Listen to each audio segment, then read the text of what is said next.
Hi guys, so today we have three conversions to work with. The first one is going to be this one right here, and we have to find the product, which this is what I came up with. It's a three-step process, and the starting material will be right here. The first process will be deprotonation of our strong and using a strong base. We're going to be working with sodium cyanide, and this base needs to be the same as the leaving group. So what it does is attacks right here, and then we get that attaching at the end. Later on we get a Grignard reagent, and we are using this one right here as our second step that will be acting as the CN2 reaction and acting as a nucleophile, attacking the alkyl group at the end, and it will attack the electrophilic carbon at the end. This will cause us to move on to the third step of the conversion. That will lead us to get a double bond here, and then it is going to go through hydrolysis with a hydronium ion that will attack the final group, and the hydronium ion will make a double bond with the oxygen to get the product right here. Our second one will be right here. We've had to figure out the steps that could get us to the product right here.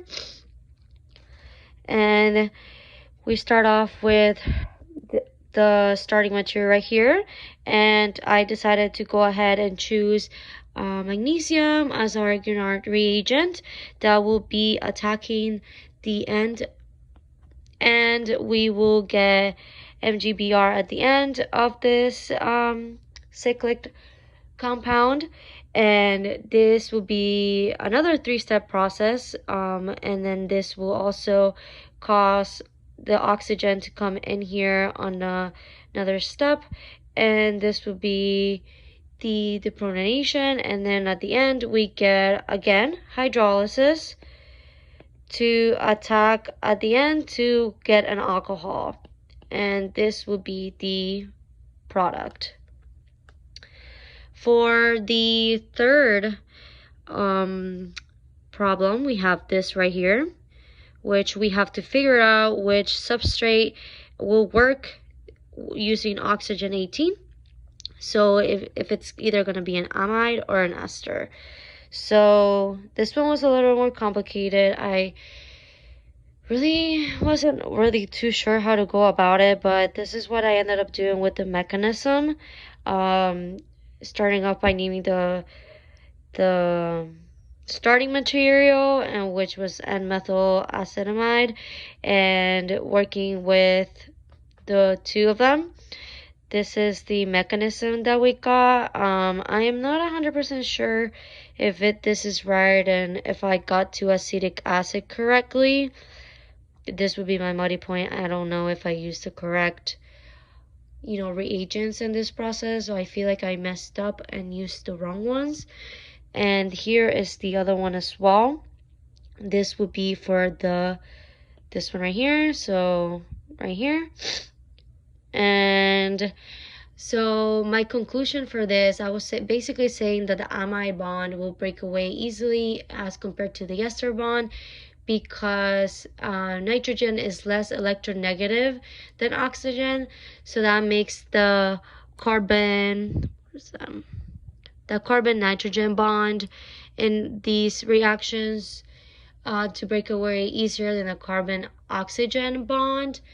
And after breaking the carbon and nitrogen bond, we figure out that we're gonna have an easier time with HNME to be more stable than this one. So this was my conclusion for this answer.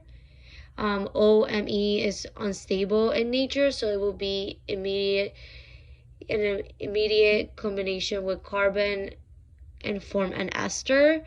So I would say that the amide would be more stable than the ester because of the stability between, you know, NaH and Me. But I don't know how to really explain this any better. Honestly, I really didn't even know how to go about this to begin with. So if anyone can really, you know, help me figure it out if I got to this the right way,